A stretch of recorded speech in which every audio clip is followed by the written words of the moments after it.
Fala pessoal, muito boa noite. Estamos aqui hoje novamente para falar mais uma vez, agora da continuidade no tema, do que muda com a reforma tributária. A gente está muito feliz de estar junto com vocês hoje. A gente tem aqui pessoas que manjam muito do tema. Eu quero fazer um agradecimento especial aqui para o seu Jorge Bahia, que está com a gente, para o Marco Ribeiro, do Grupo Bahia Associados, junto com o Ciro Bahia. Tem essa turma aqui junto com a gente, mas hoje o convidado especial, o senhor Jorge Carlos Bahia, vai falar e abrir o coração para falar sobre tudo que muda com a reforma tributária. Eu quero dar as boas-vindas para vocês aí do Brasil inteiro que estão assistindo a gente e quero fazer o convite para que vocês usem o nosso chat para fazer inúmeras perguntas. Na semana passada, que a gente já começou esse tema, a gente teve uma enxurrada de perguntas e eu acho que isso engrandeceu demais o bate-papo. Então aproveitem, vocês vão estar aqui com o senhor Jorge Bahia, aproveitem a oportunidade e tirem tudo que vocês têm de dúvidas, porque esse é o momento. Boa noite, seu Jorge, bem-vindo. Boa noite, tudo bem? Tudo bem, Anick? Tudo bem, pessoal? Boa noite. Vamos lá, mais continuidade aqui desse tema que é muito interessante. O objetivo de nós separarmos esse tema em duas abordagens, eu acho que é interessante no seguinte sentido. A gente escuta muito falar de reforma tributária, de IBS, de CBS, do que vai mudar, do que pode mudar, do que vai impactar nas empresas, mas é importante entender aí o conceito disso tudo, né? O porquê disso tudo. E a gente procurou, de uma forma bem rápida, abordar isso na nossa primeira live. E eu vou repassar aqui rapidinho o que a gente comentou lá atrás, para que a gente possa ter uma continuidade agora nesse segundo encontro e isso fique bem claro para vocês, né? Então vamos lá. A gente comentou que a carga tributária hoje é cerca de 33,7% do PIB, tá? Se você trouxer isso para dentro de uma empresa, é similar, a gente está falando, olha, de tudo que a empresa produz ali, vende, compra, vende, circula de mercadoria, presta serviço, 33,7% é imposto. É uma carga tributária extremamente alta. Essa estrutura tributária que a gente tem hoje, né, ela tem suporte em leis com mais de 50 anos. Então, por exemplo, a gente pega o IPI, por exemplo, né? O IPI tem 59 anos. E o interessante é que o nome original do IPI era Imposto sobre Consumo. Só que se você pega o primeiro artigo da lei de 1964, que cria o IPI, ela diz o seguinte: o Imposto sobre Consumo incide sobre produtos industrializados. Chega a ser até um contrassenso, né? Porque hoje, quando a gente discute reforma tributária, você já deve ter escutado falar de forma frequente, não, mas olha, nós tributamos muito a indústria é muito tributada, a indústria tem que ser desonerada, o imposto cai todo sobre a indústria. Mas em 1964, o Imposto sobre Consumo, que na sequência se transformou em IPI, diz o seguinte: olha, apesar de eu me chamar Imposto sobre Consumo, eu vou tributar o produto industrializado. Então, assim, chega a ser até um erro conceitual em termos de identificar a taxação, né? De identificar a carga tributária. E outros impostos, como o ISS, 55 anos, o ICMS também, seus 55 anos, PIS, 48 anos, COFINS, 32 anos, ou seja, essa é a estrutura da carga tributária que a gente tem hoje. Tá? São legislações que atenderam um certo momento econômico e financeiro, um certo momento de desenvolvimento do país, mas que hoje já não atende mais essa dinâmica. Então, a gente vive muito aqui no escritório a seguinte situação, né? Olha, eu tenho um benefício aqui da lei de inovação, eu estou desenvolvendo um software, eu estou desenvolvendo uma máquina, eu estou entrando na indústria 4.0, né? Eu estou entrando aqui na inteligência artificial. Qual é a carga tributária? Eu vou analisar uma lei de 1964, uma lei de 1988, vou analisar uma lei de 1968 para definir a carga tributária de uma coisa tão atualizada em termos de desenvolvimento tecnológico.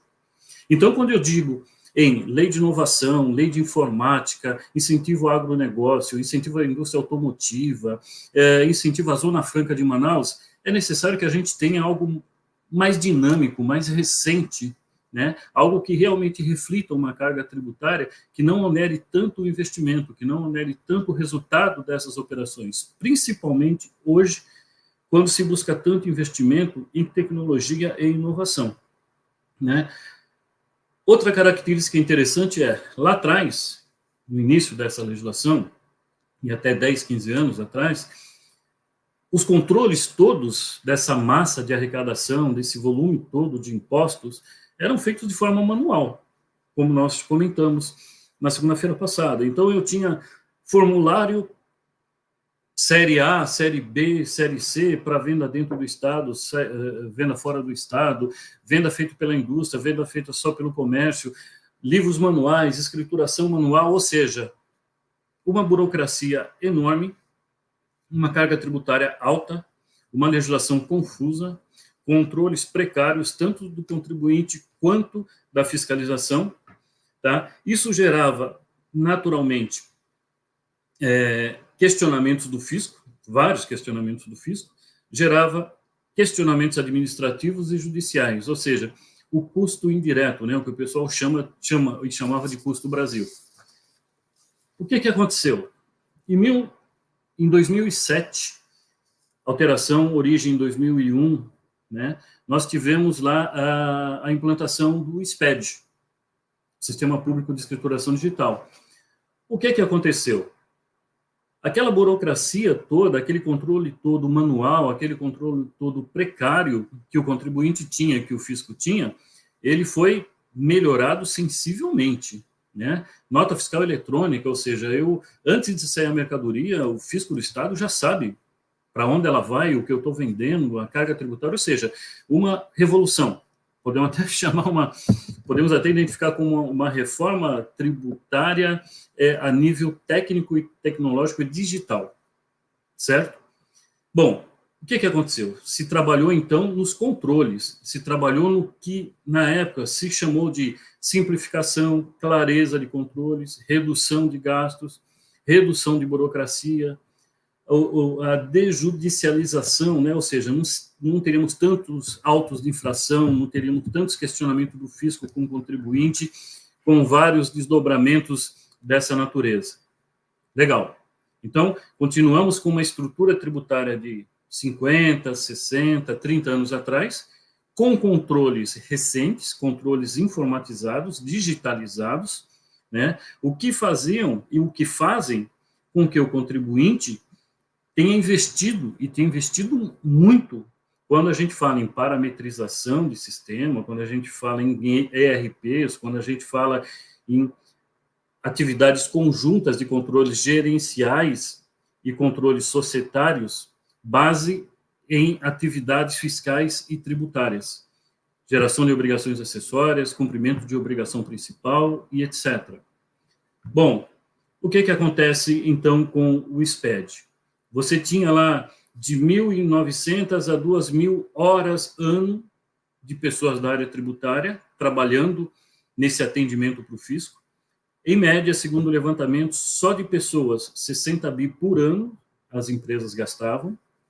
Quando se fala de infraestrutura no geral, infraestrutura, máquina, equipamento, meios de comunicação, suporte de terceiros e tudo mais, esse custo vai para 181 bi ano, tudo isso para se controlar uma gama enorme de normas, leis, decretos, leis complementares, que se falam aí de 4.600 a 4.800, 51.900 a 62.000 artigos, que você já deve escutar falar de vários levantamentos feitos aí pelo mercado, e assim por diante. Em resumo, 63, em média, 63 tributos, em média, 97 obrigações acessórias, todas elas agora, podemos dizer quase todas elas, né, digitalizadas, informatizadas, fluxo de informação rápido, direto, o fisco tem tudo na mão, praticamente instantaneamente, podemos dizer assim. Bom, o que aconteceu? Para as empresas que têm uma estrutura, muito bom. Para as empresas que não têm uma estrutura, complicado, porque aquela falha, em teoria, chega muito mais rápido nas informações do fisco, chega muito mais rápido na base da fiscalização, né? É aquilo que nós comentamos na segunda-feira, ou seja, no Brasil, estudos dizem que, em média, um profissional da área de impostos equivale a 200 outros profissionais de todas as áreas operacionais da empresa. Nos Estados Unidos, essa média é de um profissional da área de impostos para 1.000 profissionais das outras áreas. E na Europa, esse profissional, um profissional equivale a 500 profissionais das outras áreas. Então, o conceito de reforma tributária que hoje a gente comenta, busca e a gente espera que amenize esse impacto para as empresas, para os contribuintes, né? Ou seja, essa gama de informação, essa estrutura tributária de impostos existente há 50 anos, realmente precisa ser remodelada, realmente ela precisa ser renovada. Um país que busca investimentos, recentemente, a gente escuta, lê, escuta e vê nas redes sociais, olha, o presidente está lá na COP28 e está dizendo que o Brasil vai ser a Arábia Saudita aí da energia verde. Pô, muito legal. Pede para o pessoal vir investir aqui, calculando IPI, ICMS, PIS, COFINS, ISS, e ICMS na base de cálculo do IPI, IPI na base de cálculo do ICMS, PIS não cumulativo para alguns, PIS não cumulativos para outros, na importação, PIS e COFINS, ou seja, é necessário realmente se fazer alguma coisa. É realmente necessário.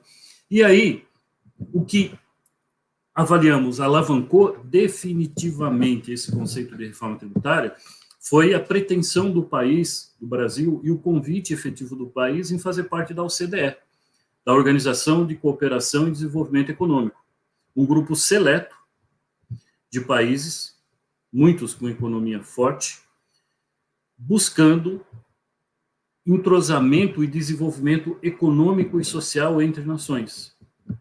E o Brasil, desde 2012, participa desse grupo, e o início da participação do Brasil foi pela indústria de aço. A exportação de aço do Brasil, na época, era tão forte que o Brasil foi chamado a participar desse grupo, né? Lá atrás.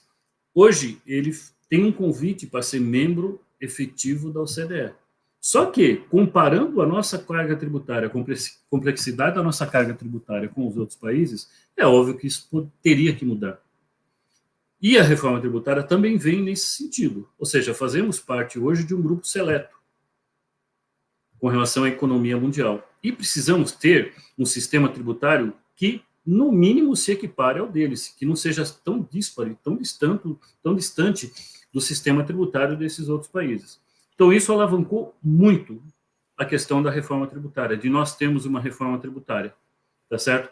A reforma tributária, ela está sendo discutida no Brasil há mais ou menos 30 anos, né? E a gente vê que houve tentativas, ou seja, tivemos aí o ICMS-ST, tivemos aí o PIS e COFINS monofásico, tivemos aí o PIS e o COFINS não cumulativo, tivemos aí o diferencial de alíquota do ICMS nas vendas para consumidor final não contribuinte de outros estados, assuntos que nós já falamos na última segunda-feira, tá? Então, tentou-se, mas não se chegou aonde se queria. Em muitos casos, pelo contrário, complicou o que já era complicado, né? SPED resolveu? SPED amenizou a geração das informações acessórias, tá? Mas para algumas empresas, como nós comentamos agora, complicou. Agilizou o sentido do fisco, do gestor tributário, verificar que aquele determinado contribuinte tem dificuldades. Então, a reforma tributária, ela é muito bem-vinda nesse sentido. E essa foi uma das propostas originais dela. Desburocratizar, simplificar, fazer com que essa massa de impostos, seja mais simples e mais fácil de entender. Para as empresas cumprirem as regras, para o contribuinte entender o quanto está sendo cobrado de impostos dele, e para o investidor também ter noção disso. Aqui no escritório a gente tem situações aí interessantes. Outro dia nós estávamos tentando explicar a nossa carga tributária para uma empresa chinesa.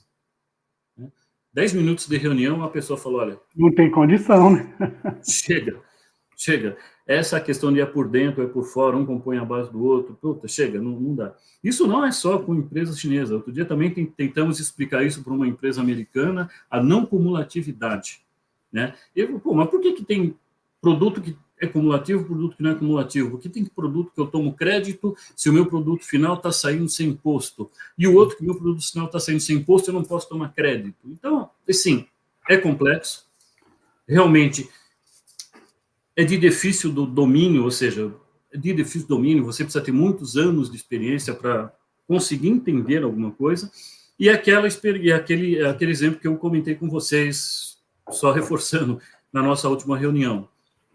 Amigo meu foi diretor da área tributária de uma empresa aqui no Brasil, foi fazer um estágio na matriz dele na Europa e voltou falando, cara, aqui eu tenho 15 pessoas na área de impostos, lá eu tenho 5. Aqui eu tenho 10 consultorias, lá eu tenho 1. Lá eu recolho imposto, dificilmente eu tenho questionamento fiscal. Aqui eu tenho. E quando eu tenho, além de tudo isso dessa infraestrutura, eu tenho que contratar escritórios de advocacia de peso. E além de tudo isso, no final eu ainda continuo sendo autuado. E aí vou recorrer para o judiciário. Ou seja, quando o investidor compara outros membros da OCDE e compara o Brasil, é óbvio que com a nossa estrutura tributária, o peso, às vezes, tende para se investir em outro local. A reforma, esperamos, está trazendo essa oportunidade de nos igualarmos em termos dessa análise. Um dos problemas nessa aprovação é a famosa alíquota de 27,5%, né? Mesmo sem a reforma estar aprovada, mesmo ela ainda em discussão, já existe uma série de questionamentos de alguns setores, né? O setor de serviço que diz, olha, eu vou ser penalizado, vou ter uma alíquota extremamente alta, coisa que eu não tenho. Isso vai repassar para o meu preço, isso vai prejudicar o meu consumidor, vai encarecer o meu serviço no mercado. Essas questões todas, vamos ter que esperar a publicação, a regulamentação dessas alterações através de leis complementares, de leis ordinárias e de regulamentações. É sabido por quem está analisando o tema, por quem está com esse tema em cima da mesa, que essa carga tributária não pode aumentar. E já foi declarado que ela não vai aumentar. Como a gente não tem certeza. Tá certo? Como a gente não tem certeza. Os países membros da OCDE, em média, têm um IVA em torno de 20% a 22%. Nós estamos falando em um IVA de 27,5%. Né? A tendência é baixar? Pode ser que baixe. Mas o que se questiona muito em termos de reforma tributária é, cada vez que se abre uma exceção, e é isso que a gente vai ver um pouquinho hoje, provavelmente aquela alíquota tradicional que se falava, ela tem tendência a aumentar. Então, eu acho que vocês lembram, quando começou a questão da reforma tributária, a alíquota em média era 22, depois passou para 22,5, depois passou para 25, depois passou para 27, depois passou para 27,5, porque vão surgindo exceções no caminho, e exceções que estão atreladas a manter ou não algum benefício de setores com o sistema que nós temos hoje, e isso efetivamente encarece o conceito da reforma tributária. Hoje, a alíquota que se diz é entre 25,9% e 27,5%. Como eu disse, países da OCDE, média de 20 a 22%. Tá certo? Jorge. Mas vamos esperar para ver o que acontece. Vamos lá. Seu Jorge, tem uma dúvida aqui, mas queria colocar também um questionamento. A gente tem um apontamento teórico de que o PIB vai melhorar com essa questão da reforma tributária. Eu imagino também que seja pelo balanceamento das cargas e também pelo desembaraço que fica, principalmente para investidor externo que acha muito complexo, naturalmente, negociar com o Brasil. Né? Eu queria saber se, de fato, a política monetária atual aponta para um crescimento da venda para o mercado exterior, ou se essa reforma vai trazer um impacto, às vezes, mais direto para o consumidor nacional, para a venda de produtos nacionais aqui. Onde vai impactar mais? Para a venda interna ou para a venda externa? Porque aí a gente tem a balança comercial meio que já apontada para onde que a reforma tributária vai mirar, né? Na realidade, o impacto no primeiro momento, ele vai ser muito mais interno. Tá. Mas ele vai ser interno no seguinte sentido. A proposta é desburocratizar reduzir ou no máximo manter a carga tributária para os nossos consumidores. Esse é um ponto. Um ponto que impacta, vamos dizer assim, o exterior, o investidor externo, é que o risco dele ser autuado, o risco dele ser questionado, o risco dele ter uma retenção de resultado operacional por uma autuação, o risco dele ter uma retenção de resultado operacional por uma penalidade diminui sensivelmente com a reforma, quer dizer, espera-se que diminui sensivelmente com a reforma tributária.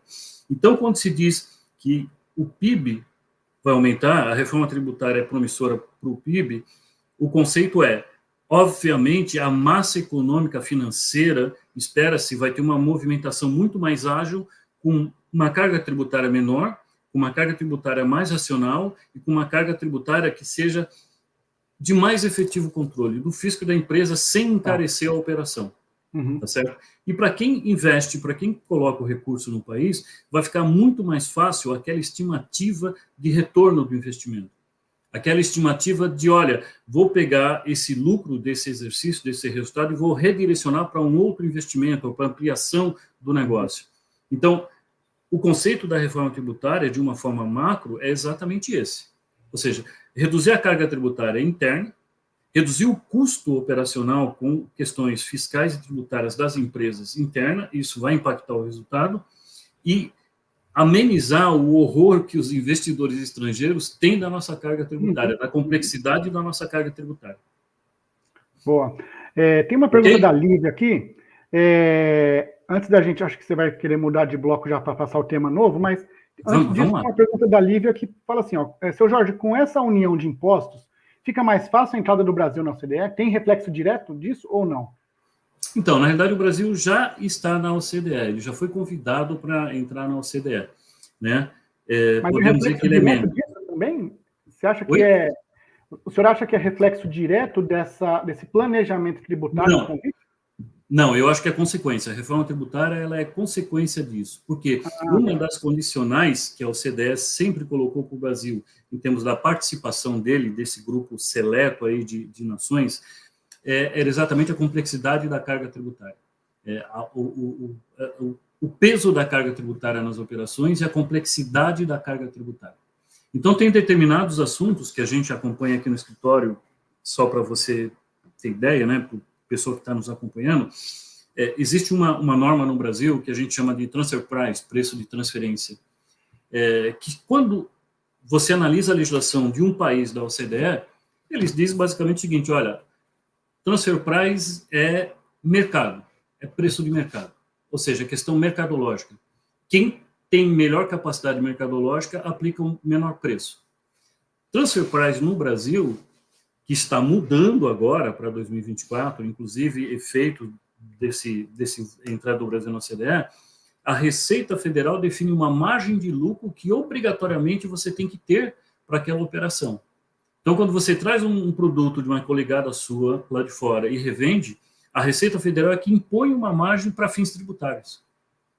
Quer dizer, o pessoal da OCDE, quando analisou isso, quando se envolveu com isso, quando se inteirou dessa situação, falou, poxa, chega a ser um negócio meio absurdo, né? Quer dizer, preço é mercado, quem define preço é mercado, não é o governo que define preço para pagar imposto. Então, assim, todas essas questões que nós estamos falando, possível mudança de IOF, transfer price, assim, não a aprovação da reforma tributária, mas o conceito de necessidade de se reduzir burocracia e carga tributária para que você tenha investimentos, inclusive de países membros da OCDE, para você ter fluxos de informações mais sensatas e mais entendíveis entre eles, tá certo?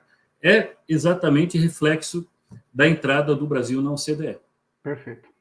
Tá bom? Então, vamos lá, pessoal. Então, como a gente tinha comentado, e está aqui no vídeo, no nosso slide, quer dizer, o que a gente quer apresentar é essa visão diferenciada da reforma tributária, ou seja, por que da reforma tributária? Por que eu preciso de uma reforma tributária? Os puxadinhos que foram feitos aí, o ICMS-ST, o PIS e COFINS, importação, o PIS e COFINS monofásico, diferencial de alíquota e tudo mais, tudo isso foi uma mini reforma tributária. Ajudou ou piorou? A avaliação é que piorou, e piorou muito, porque para você explicar, principalmente para um investidor externo, ICMS, ST, PIS e COFINS monofásico é um horror, é complicado, tá certo? E mesmo para investidor interno, que conhece um pouco a legislação, a questão aqui é custo, né? O custo para que eu controle, para que eu tenha tudo isso controlado de forma a não criar contingência. Bom, aí então, depois de 30 anos, partimos aqui para efetivamente uma reforma tributária. No início, nós tivemos 3 propostas de emenda constitucional, uma da Câmara dos Deputados, uma outra do Senado e uma outra, na época, do Executivo, do governo federal. Tá certo? As propostas tinham basicamente, as propostas do Legislativo tinham basicamente a mesma estrutura, podemos dizer assim, né? Então, você tinha aqui a proposta 45 da Câmara, falava em fim de 5 tributos, né? Fim do IPI, do PIS e de COFINS a nível federal, fim do ICMS a nível estadual, fim do ISS a nível municipal, tá certo? Tudo isso seria substituído por 2 impostos, 2 tributos, o IBS, Imposto sobre Serviços, e a Contribuição sobre Bens e Serviços. Esse, substituindo o ICMS e o ISS, e essa contribuição substituindo o IPI, o PIS e a COFINS, né? Prazo de transição, na época se falava em 50 anos, mas esse prazo de transição, nós vamos ver, que é com relação à questão mais econômica financeira. Por quê? Uma das mudanças aqui está relacionada ao que eu comentei do IPI, Imposto de Mais 50 anos. Ou seja, a tributação não encarecer a indústria, mas encarecer o consumo. Ou seja, por que de 50 anos? Porque aqui o imposto não seria mais cobrado da origem e seria cobrado no destino. Então, para isso, obviamente, se precisa de um planejamento a longo prazo muito bem sustentado em termos de arrecadação. Você imagina um estado como São Paulo, você simplesmente chegar para São Paulo e falar: São Paulo, virou a chave, não existe mais ICMS. A partir de 2024 é o IBS. Você não vai mais arrecadar o que você arrecada nas suas vendas, você só vai arrecadar nas compras. Ou seja, quando o consumidor foi em uma loja, foi em um comércio comprar, vai ter um imposto que vai ser colocado naquela operação e é essa a sua arrecadação. Então, isso daria um impacto enorme em termos de política econômica do Estado, né, de orçamento do Estado. Tá? Então, por isso que se falava aqui em 50 anos. Tá? E a proposta da arrecadação ser federal com repasse para os estados, ou seja, aqui se falava, olha, IBS e CBS vai ter como órgão arrecadador o governo federal, ele arrecada e passa para frente. Passando rapidamente essas discussões todas que nós falamos, elas teriam aqui alguns receios, e o principal receio estaria exatamente nessa questão da União. Por que a União arrecadaria? Né? Por que a União seria gestora do IBS? Teria sentido a União ser gestora da contribuição sobre bens e serviços, que substitui o IPI, o PIS e a COFINS, que são federais. Mas ICMS e IPI não teria muito sentido. E a pressão valeu, foi muito boa, tanto que se criou o que a gente chama de IVA dual. Né? O que é IVA dual? Antigamente se falava, olha, CBS, Contribuição Bens e Serviços, e IBS, Imposto sobre Bens e Serviços, vai ter o conceito do IVA. Ou seja, eu coloco o imposto, valor agregado, quando eu faço a venda. Vai ser isso. Mas a pressão para que a arrecadação não ficasse toda em cima da União foi tão grande que se criou esse IVA dual. Então, eu vou ter um IVA para a CBS, Contribuição Bens e Serviços, e eu vou ter um IVA para o IBS, Imposto Bens e Serviços, que é de gestão dos estados e do município. Tá? Tivemos outra emenda aqui, outra PEC que não vingou, tá certo? Mas é a PEC 110 do Senado, e aqui ela trazia como proposta o fim de 9 tributos. Ou seja, teria o encerramento da tributação do IPI, do PIS, da COFINS, do IOF, do salário educação, da CID combustível e do PASEP. E com relação ao Estado, teríamos aqui o ICMS e o ISS. Certo? Essas duas, aqui também, pessoal, é a mesma situação. O grande questionamento aqui era o seguinte, deixar toda essa arrecadação na mão da União, tá certo? Como eu falei, não foi a proposta que vigou, a proposta que vigou foi da PEC 45, tá? E essa informação é útil para a gente entender a estrutura do que foi proposto. Mas, basicamente, a discussão é a mesma da PEC 45, tá? As duas PECs, ela tem aqui pontos em comuns, né? Ou seja, pontos comuns, vamos dizer assim. Elas tratavam do imposto não cumulativo, ou seja, aquilo que eu comprar, que tiver a tributação do IVA, eu vou poder recuperar, deduzindo do IVA da minha venda, tá certo? A cobrança por fora do preço, ou seja, não vai ser como o ICMS, olha, o ICMS é 18% no preço, divido por 0,82. O ICMS é 7% no preço, divido por 0,93. Essa cobrança vai ser por fora, ela vai desonerar as exportações, ela busca desonerar os investimentos, que é um dos motivos, efetivamente, da reforma tributária. A alíquota vai ser definida por lei complementar. Essa arrecadação centralizada não vingou, que é o que nós falamos agora, tá certo? Que é o IVA dual. A seletividade aplicada para produtos que são considerados nocivos à saúde, né? E também ao meio ambiente, tá? E a criticidade que se teve na época, quando se falou desse imposto seletivo, de cobrá-lo não só sobre produtos que possam fazer mal à saúde e ao meio ambiente, mas produtos que têm, vamos dizer assim, uma arrecadação forte e uma arrecadação considerável, como era a indústria automotiva, a indústria de comunicações, fornecimento de energia elétrica, que também não vingou, tá? Durante a pandemia, nós tivemos aqui uma proposta também do Executivo, do antigo governo federal, que foi o projeto de lei 3887. Tá? Aqui, o governo federal já propunha a junção de alguns tributos e já propunha também qual seria a alíquota final deles. Então, por exemplo, uma das propostas era a junção do PIS e da COFINS. Tá certo? Essa junção do PIS e da COFINS geraria a CBS, que teria alíquota entre 12, entre 10 ou entre 8, também não cumulativo. Alteração do IPI, também criando-se lá um imposto seletivo. Alteração do imposto de renda, que ficou para a segunda fase dessa reforma tributária que nós estamos analisando hoje, da PEC 45. Ou seja, hoje, o que está sendo analisado pelo Congresso não tem nada a ver com o imposto de renda, nem com salário, nem com desoneração, nem com encargos sociais. Isso ficou para a segunda fase dessa reforma tributária que o Congresso está analisando. Mas, no projeto de lei do antigo governo federal, da gestão passada, já se trazia a alteração do imposto de renda para a pessoa física e para a pessoa jurídica. Aqui se falava, por exemplo, da tributação sobre a distribuição de lucro e da alteração sobre juros de capital próprio e de limitar algumas despesas dedutíveis. Com relação à pessoa física, já se falava também em reduzir muito aquelas despesas dedutíveis na declaração de imposto de renda da pessoa física, como despesa com médico, com educação, saúde, essas questões todas, né?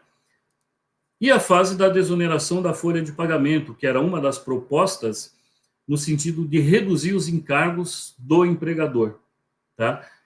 Esse projeto de lei, como nós comentamos, também não vingou. Mas essas eram as três propostas, tá certo? A proposta efetiva, que foi aprovada, tá certo? É a proposta número 45. Essa proposta do governo federal, ela tinha várias fases de implantação, não detalhei ela aqui, não vou detalhar com vocês, para que a gente tenha aí maximização do nosso tempo e a gente trate efetivamente da proposta do projeto 45. Alguma dúvida até aqui, pessoal, ou não? Podemos seguir. Aproveitando, seu Jorge, chamar a turma para colocar também os comentários e as dúvidas aqui no chat, porque independente dessa interrupção que a gente faz aqui para responder, a gente vai, no final da live, a gente vai responder todas as perguntas do pessoal. Então, o pessoal pode colocar aqui. Inclusive, queria fazer mais até um outro convite. que vocês colocassem aqui também, além da pergunta, de qual cidade que vocês são, para a gente entender onde que a gente está chegando com essa live, porque imagino que tem a gente do Brasil inteiro aqui. Legal, então vamos lá, continuando, pessoal. Então, o projeto que a gente está falando é a proposta de emenda constitucional número 45 da Câmara dos Deputados. É ela que vingou e é ela que discute hoje a nossa reforma tributária. Tá? Então, todo mundo, pelo menos as pessoas com quem a gente conversa sobre isso, falam, não, então quer dizer que o projeto 45 de 2019 está trazendo o IVA dual, que vai implementar o IBS e a CBS. Legal, isso podemos dizer que é 80%, mas tem uns 20% aí que é importante também a gente abordar. Por exemplo, nessa proposta de emenda constitucional 45, o ITCMD, que é o Imposto sobre Transmissão, Causas Mortes e Doação, existe uma referência a ele dizendo que ele será progressivo em razão do valor da transação, em razão do valor da doação ou do inventário causa-mortes ou do formal de partilha. Quando abre-se esse precedente de será progressivo, que hoje ele não tem essa referência na Constituição, ele quer dizer o seguinte, tem estados como São Paulo que hoje cobra 4% do ITCMD. Tem estados que cobram 8%. É o teto nacional, pelo menos pelo que a gente acompanha, é 8%. Em alguns estados que se cobram 4%, às vezes existe uma discussão administrativa e até jurídica, olha, qual é a base, progressão de alíquota e tudo mais. Em resumo, nós vamos ter agora, se a emenda constitucional for aprovada dessa forma, que tudo indica que vai, nós vamos ter uma previsão constitucional de que o ITCMD vai ser progressivo, de acordo com o valor da operação, e essa progressividade, estima-se, será de 4 a 8, dependendo do valor ou da doação, ou do inventário, formal de partilha, e toda essa suporte legal que trata da transferência de bens causa-mortes. Uma outra questão interessante é que o IPVA, por essa emenda constitucional, ele poderá ter a alíquota diferenciada em função do tipo, do valor, da utilização ou do impacto ambiental que o veículo que nós estamos tratando vai trazer. Antes, essa previsão na Constituição dizia o seguinte, a alíquota seria definida somente em função do tipo e da utilização. Hoje não. Hoje ele fala que a proposta é em função do tipo, do valor, da utilização e do impacto ambiental. E também ele diz o seguinte, veículos automotores que vão ser sujeitos ao IPVA, veículos automotores terrestres, aquáticos e aéreos. Tem aí uma série de exceções, por exemplo, tratores do agronegócio vão ter isenção, tá certo? Mas são observações que é importante a gente estar atento, ou seja, não é só o IBS e o CBS. Uma outra alteração também que consta dessa emenda é com relação ao IPTU. Existe a inclusão no texto da Constituição dizendo o seguinte, ele poderá ter base de cálculo atualizada pelo Poder Executivo, ou seja, as prefeituras, conforme critérios estabelecidos em lei municipal. Antes, ou seja, hoje, a referência que existe na Constituição para o IPTU ele é progressivo em função do valor do imóvel, tem alíquotas diferentes ou diferenciadas de acordo com a localização e uso.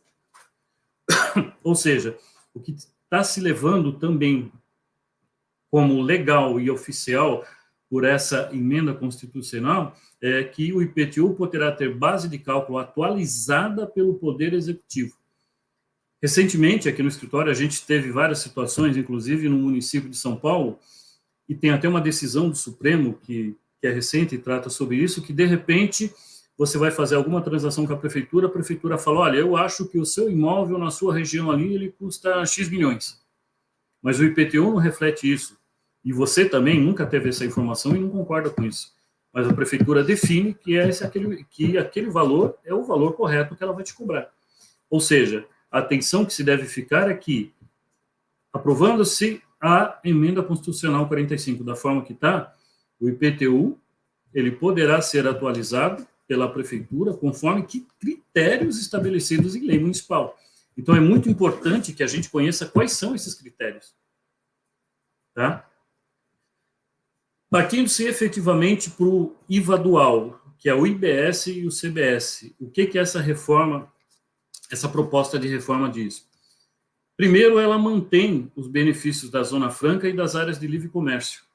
Isso até 2073. Previsão hoje na Constituição e mantida por essa proposta da reforma. Com relação ao IBS, por exemplo, a proposta diz que ele vai começar a ser cobrado em 2026, mas, como dizem em termos de teste, por uma gradualidade, ou seja, em 2026 o IBS será cobrado, tá, numa alíquota de 0,1%. E a CBS será cobrada por uma alíquota de 0,9%. Por que se diz em termos de teste? Mas para fins da máquina de arrecadação, testes de obrigações acessórias, sistemas informatizados e tudo mais. Porque o montante recolhido durante 2026, ele vai poder ser compensado com o PIS e com a CONFINS, que a empresa tem a recolher. E se a empresa não tiver PIS e CONFINS a recolher ou ele não for suficiente para esse crédito do que foi recolhido em 2026 do IBS e da CBS, em até 60 dias, a empresa pode deduzir isso que ela recolheu com outros tributos federais ou pode pedir ressarcimento.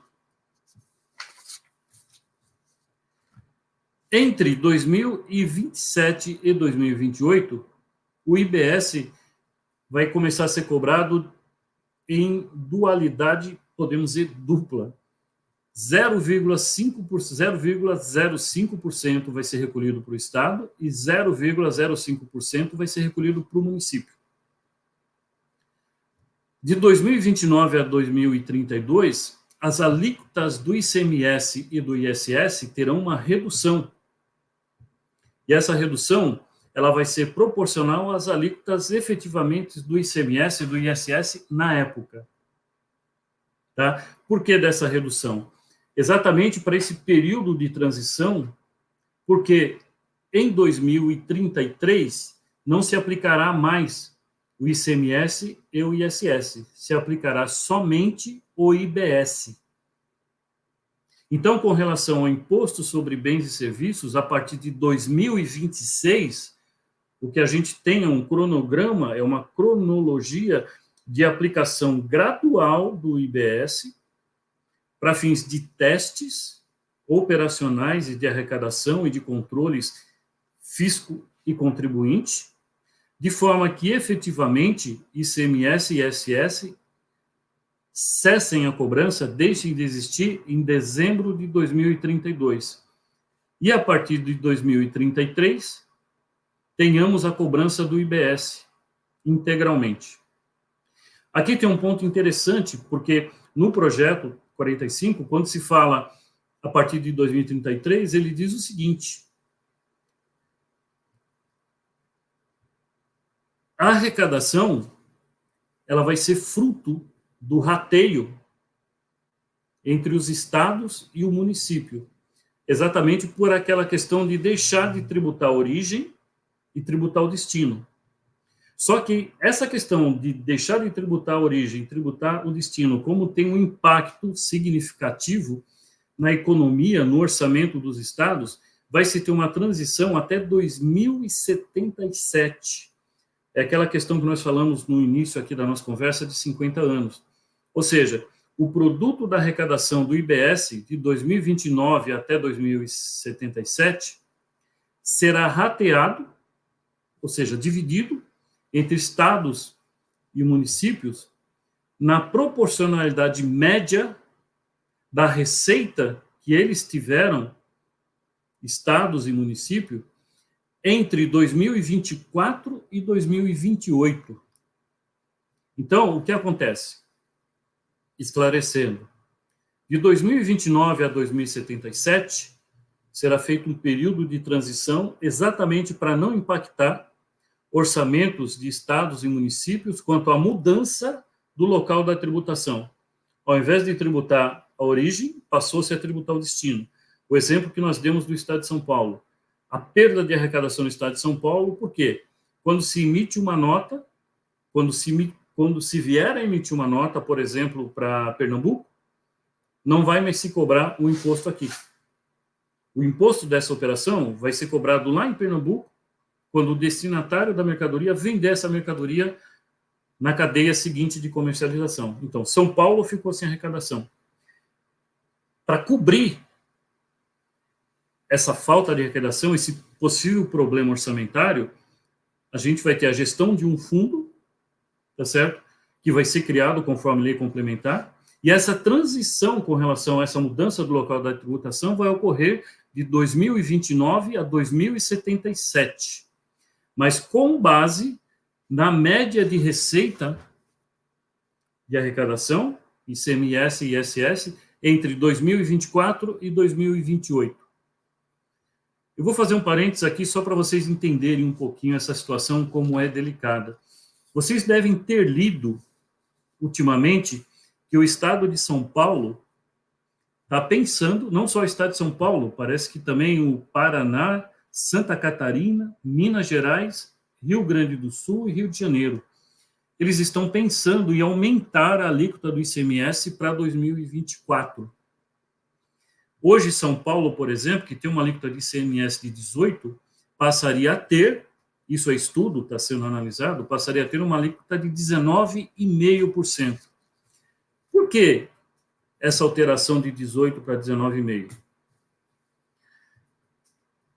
Acho que vocês também devem lembrar, no final do governo passado, nós tivemos uma discussão grande sobre tributar combustível, tributar gás, tributar óleo diesel, tributar energia elétrica e tributar serviços de transporte coletivo.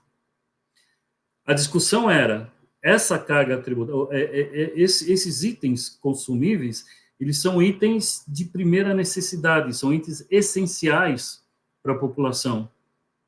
E com base nessa essencialidade, não teria motivo para cada estado ter uma alíquota para gasolina, para cada estado ter uma alíquota para óleo diesel, para cada estado ter uma alíquota para serviços de transportes coletivos.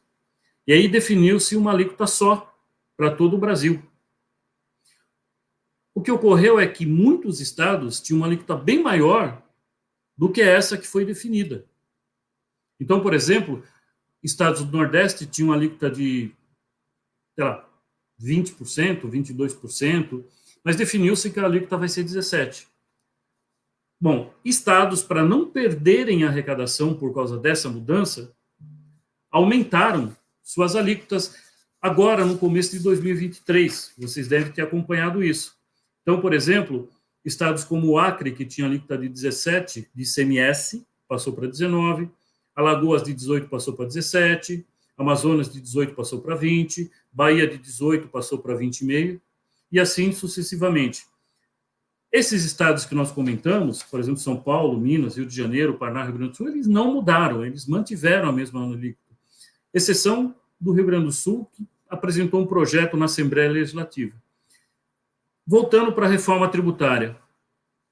Quando a gente fala que essa separação, esse rateio, vai pegar a média de arrecadação entre 2024 e 2028, o que a gente está dizendo é o seguinte: esses estados que aumentaram a alíquota de ICMS por conta dessa alteração lá de trás de essencialidade, de óleo diesel, gasolina e tudo mais, eles podem ser beneficiados, porque, obviamente, de 2024 a 2028, com uma alíquota maior, eles vão entrar na participação maior do bolo da divisão do IBS.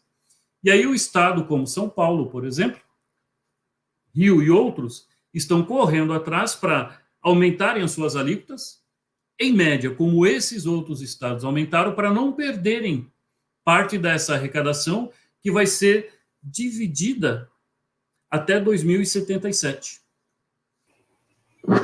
Acho Eu que acho que é alguma o que o. Acho que é o que o. Deixa eu ver quem foi. Acho que o Roberto Custódio colocou isso aí, né? Acho que já tem gente, já tem lugar, estado fazendo isso, né? já tem estado fazendo isso. Na realidade, São Paulo parece que estava para apresentar um projeto de lei na Assembleia, porque esse aumento de ICMS, para ele ocorrer a partir do ano que vem, ele precisa ser aprovado nas assembleias. Então, alguns estados, pela alteração, combustível, óleo diesel, gás e esses itens que nós comentamos lá atrás, em 2022, final de 2022, alguns estados em 2023 já aplicaram esse aumento. São Paulo, Minas, Rio de Janeiro, Espírito Santo, não aplicaram esse aumento. Então, eles estão, vamos dizer, hoje, correndo para aplicar esse aumento para já entrar em vigor em 2024, porque a divisão do bolo da arrecadação do IBS vai pegar como base a média de receita de 24 a 28, para que esse rateio seja feito de 2029 até 2077. Ok? Bem complexo, né? É um pouquinho, mas vamos lá. Muita informação, né? E o ponto, assim, são coisas que vão ser implementadas em muitos anos, né? Então precisa ter na realidade, é o que a gente comentou. da meada, né? Assim, de começo, meio e fim, né? Exatamente. E é o que a gente comentou, são 30 anos de estudo, né? O que a gente espera dessa reforma, e por isso que nós preferimos separar essa nossa conversa, essa live, em dois estágios, vamos dizer assim, foi, segunda-feira passada, conversar sobre a estrutura, sobre o conceito. Por que se precisa de uma reforma? O que hoje a gente quer passar de recado com essa nossa abordagem é: a reforma é essa aqui que a gente está conversando. E o questionamento que eu já vou me adiantar para fazer no final da nossa conversa é o seguinte: os nossos ouvintes estão achando que ela vai ajudar, vai atrapalhar, ou vai continuar tudo do mesmo jeito? É uma boa pergunta. Acho que é bom o pessoal colocar no chat aí qual que é a percepção que cada um tem, porque quase todo mundo aqui é da área, né? Eu queria mesmo ouvir se na percepção de vocês isso interfere mesmo, né? Seu Jorge, tem mais pergunta aqui. Vamos lá. Acho que é a Eliane perguntando aqui como que ficarão os benefícios fiscais, se é possível que eles sejam afetados, e como que fica a parte da redução de base e isenções. Então, na realidade, eles vão ser afetados diretamente de acordo com essa redução, essa proposta de redução da alíquota do ICMS. Ou seja, considerando que existe uma proposta de redução da alíquota do ICMS e entrada gradual do IBS em funcionamento, em aplicação, os benefícios eles vão ser reduzidos na mesma proporção dessa redução de alíquotas. Ou seja, a proposta de reforma ela diz o seguinte: olha, com a extensão do ICMS em 2033, salvo casos específicos já validados de benefícios fiscais, validados em convênio entre os estados, os outros benefícios que não têm suporte legal serão extintos na mesma proporção de redução de alíquota do ICMS. Tá? Por isso que é interessante, e esse é um dos motivos que a gente sempre alerta aos nossos clientes que têm benefícios fiscais, é exatamente isso. Avalie 2024 e 2025, como nós falamos na segunda-feira, vai ser o período de transição. É um item que nós ainda vamos comentar aqui um pouquinho. Avalie esse ponto. Eu tenho benefício no Estado, esse benefício meu está homologado, ele tem base em lei complementar, a lei complementar recente de 2017 validou o meu benefício? Ok, eu tenho direito adquirido. Meu benefício não tenho segurança legal. Ou seja, contrate um especialista, consulte um especialista, valide se seu benefício realmente tem validade, porque a proposta é que esses benefícios eles percam a aplicação exatamente de acordo com a redução das alíquotas do ICMS para migração proporcional para o IBS. Com relação à CBS, que é a Contribuição sobre Bens e Serviços, o que a gente tem é basicamente o seguinte: a partir de 2027, a CBS ela vai entrar em vigor. Com a entrada em vigor em 2027, vão ficar extintos, vão deixar de existir o PIS, a COFINS, o IPI, tá? E com relação ao IPI, ele pode vir a ser estendido por mais um tempo, ou seja, não perder a aplicabilidade dele, caso até lá a gente tenha a aprovação do imposto seletivo, que é o imposto sobre cigarro, sobre produtos que são prejudiciais à saúde ou ao meio ambiente. Exatamente, exatamente. Caso esse imposto não venha a ser aprovado, o IPI ainda vai perdurar por mais um pouquinho. Só que é interessante que diz o seguinte, ele vai perdurar com redução das alíquotas a 0%, com exceção dos produtos que são fabricados na Zona Franca de Manaus. Ou seja, existe nessa proposta, como nós falamos, a preocupação de manter o diferencial da Zona Franca de Manaus até o seu prazo de validade. Então, para fins de impostos federais, a partir de 2027, PIS e COFINS deixam de existir. IPI também deixa de existir, salvo se o imposto seletivo não for regulamentado até lá, o IPI continua existindo, mas com alíquotas reduzidas a zero, com exceção dos produtos que são fabricados aqui e são fabricados na Zona Franca de Manaus. Então, esses que são fabricados aqui continuarão com a tributação normal para manter o diferencial da Zona Franca de Manaus. Legal, bacana. Um outro item interessante que a reforma tributária traz, que a gente já comentou na última segunda-feira, mas só repassando, reforçando, é o uso de saldo credores. O pessoal sempre comenta, poxa, mas vai acabar o ICMS, vai acabar o IPI, os PIS e COFINS e o saldo que eu tenho. O que a reforma propõe é o seguinte, o saldo credores de ICMS que a empresa mantenha em livros até 2032, eles vão poder ser utilizados em até 240 parcelas para bater o IBS a pagar. Mas isso, obviamente, depende de regulamentação e de lei complementar. Tá certo? Bacana. Com relação a tributos federais, crédito de IPI, crédito de PIS e crédito de COFINS, que não tenham sido apropriados e não tenham sido utilizados, ou seja, contabilmente foi mantido no ativo da empresa até o final de utilização desses tributos, que é dezembro de 2026, tá certo? Para esses saldos credores não utilizados, uma lei complementar vai regulamentar o uso desses saldos de IPI, PIS e COFINS. Pessoal, esse é o resumo do que está sendo discutido da reforma tributária no Congresso. Eu fiz questão de que a gente pudesse dividir isso em duas partes, porque eu imaginei que isso em uma live só seria muito complexo de entendimento.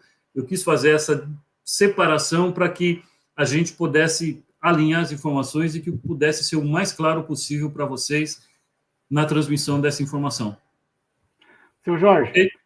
por mais didático, conhecedor do tema e preparado que o senhor seja para falar sobre essas questões com a gente, todo mundo aqui está dizendo que isso vai atrapalhar muito e que isso vai bagunçar um pouco o cenário, né? Eu queria saber se tem novidades aí, porque, assim, é um tema que quanto mais você debate, mais tema você tem para falar e mais dúvidas vão surgindo. O que o senhor tem de novidades aí para nós? Então, vamos lá. Especificamente com relação ao assunto, né, o tema técnico, o assunto. De novo, ele está sendo discutido ainda no Congresso, algumas coisas podem acontecer, algumas coisas podem mudar. Caso ele seja aprovado dessa forma que ele está, ele vai ter 6 meses, 180 dias para ser regulamentado. Então, nós vamos ter aí leis complementares, que se diz no mínimo 3, e vamos ter uma série de leis ordinárias, federais e estaduais, e vamos ter uma série de decretos regulamentando isso. Por isso, do prazo de transição, né? 2024 e 2025 vai ser a fase de regulamentar tudo isso que nós conversamos. Esse é um ponto. Outro ponto que eu acho que é uma novidade legal que se refere à nossa live aqui, à nossa operação Dia 17/1, a gente vai ter uma novidade no Grupo Bahia Associados, e essa novidade tem tudo a ver com isso que nós estamos aqui falando, né? O Grupo Associados, ele está constituindo uma empresa de treinamento corporativo, treinamento empresarial, chamado Bahia Academy, né?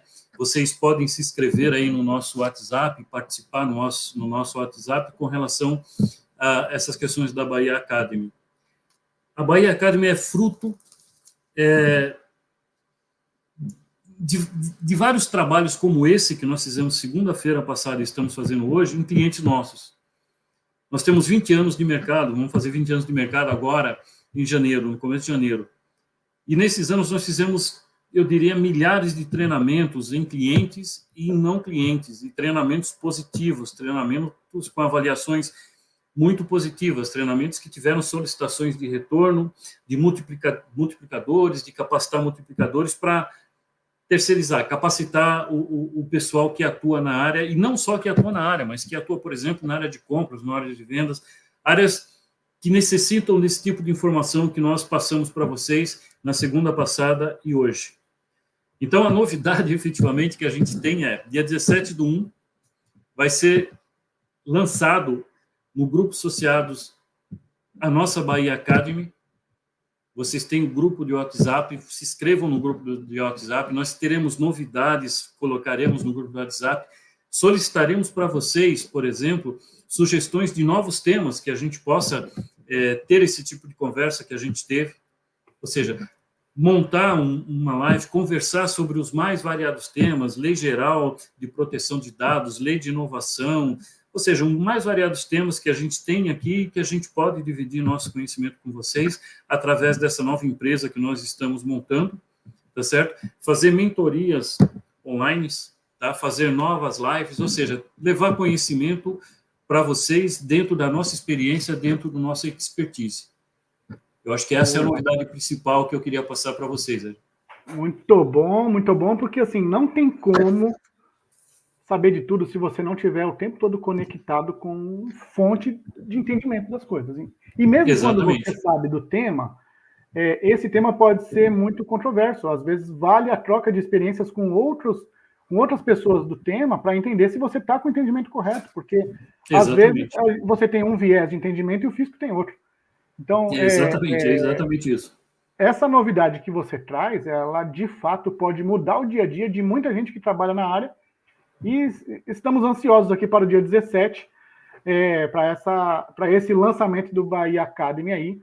Eu acho que vai vir numa boa hora, porque o que mais tem a gente com dúvida de tudo que está acontecendo com a reforma tributária, né? É isso aí. Eu, então, queria que vocês acompanhassem dia 17, se inscrevessem no nosso grupo, sugerissem temas, apresentassem temas para que a gente possa fazer novos bate-papos, novas lives.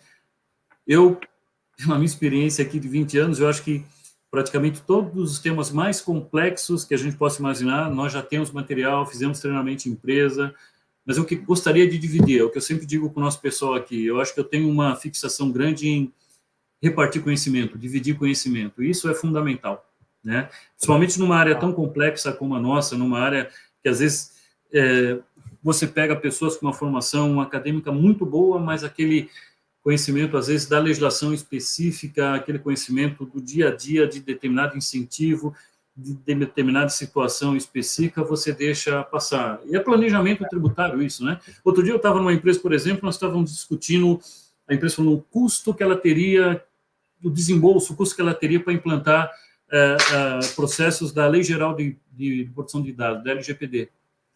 No final da nossa conversa, não era custo, era investimento, era incentivo fiscal. Porque tudo que ele ia desenvolver, tudo que ele ia fazer, se enquadra hoje nas disposições da Lei de Inovação. Sim. Então, ele não teria custo, ele teria investimento com retorno, com redução de impostos. A diferença de... E o que é interessante Exato. E o que é interessante desse tema da reforma tributária, de novo, é o que eu comentei na segunda-feira. Isso que está sendo discutido no Congresso é a primeira fase. É a tributação sobre consumo. A partir de janeiro, a gente vai ter a apresentação para que o Congresso analise a segunda fase da reforma, que é a tributação sobre lucros, resultados, dividendos encargos previdenciários, folha de pagamento, ou seja, a reforma não parou aí. Ela vai ter uma continuidade. E essa continuidade que vai vir, talvez seja, não digo mais importante, vai se equivaler, porque é tributar lucro. Por exemplo, hoje você escuta, olha, vai se tributar lucro. Tem várias situações aqui no escritório de vários clientes nossos que o cara, mas como é que o Brasil vai tributar lucro? Quer dizer, já tem uma carga tributária enorme, né? Como a gente falou, sei lá, 14%, 20% do produto interno bruto é tributação sobre consumo. E quando você paga ICMS, IPI, PIS, COFINS, ISS, por dentro, por fora, do lado, sobra um lucrozinho ali desse tamanho, vai o governo falar, agora eu vou tributar esse lucro também. E é isso que vai ser discutido na segunda fase da reforma, que a gente vai estar acompanhando e passando as informações para vocês. Muito bom, muito bom. Eu acho que fica a sensação de que se uma pessoa tirou férias, quando ela volta já tem outro mundo acontecendo, né? 30 dias que ela fica com fora, certeza. muda tudo, né? Com certeza. Então, o conselho pessoal é não tirem férias, né? Fiquem todos conectados. Exatamente. Ou se tira férias, fica acompanhando o nosso grupo aí no WhatsApp, porque sempre vai ter novidade. Isso aí, seu Jorge. Seu Jorge, foi um prazer falar contigo novamente. Eu quero reforçar aqui o convite para que todo mundo entre no grupo do WhatsApp, porque o WhatsApp vai trazer novidades muito legais nos próximos dias. E marquem aí na sua agenda, no dia 17 de janeiro, tem novidades aí. Deixem aí um espaço reservado, porque tem coisa boa para vir por aí. Seu Jorge, considerações finais. Eu quero aqui, antes do senhor fazer as considerações, agradecer mais uma vez a sua participação, a participação de todos que estiveram com a gente aqui, e eu queria te ouvir aí para um abraço final aí na turma. Pessoal, eu queria agradecer muito vocês que participaram segunda passada e hoje.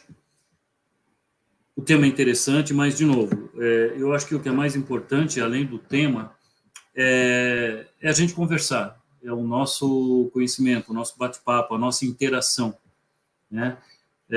Imposto, eu lembro que eu tinha um diretor que dizia, olha, imposto, você acendeu a luz, você já está pagando imposto. Então, se eu não souber a hora correta de apagar a luz, se eu deixar a luz acesa durante o dia inteiro, eu vou pagar um caminhão de imposto sem necessidade. E hoje, efetivamente, é o que a gente sempre comenta aqui no escritório. Você não consegue tratar a área fiscal tributária isolada de uma área contábil, de uma área financeira, de uma área de compras, de uma área de supply chain, de uma área de vendas. Não existe isso. É uma integração muito grande.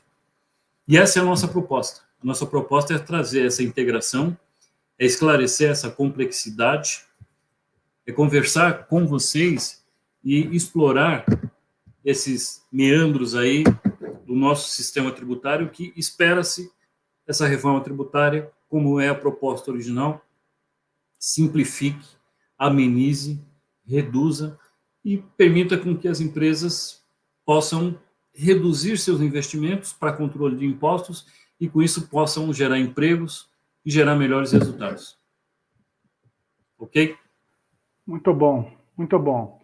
Pessoal, mais uma vez, obrigado. Seu Jorge, muito obrigado. Um abraço aí para o Ciro e para o Marco, que estão com a gente aqui nos bastidores. E para a Renata, quem fez toda a apresentação e toda a estrutura aqui nossa.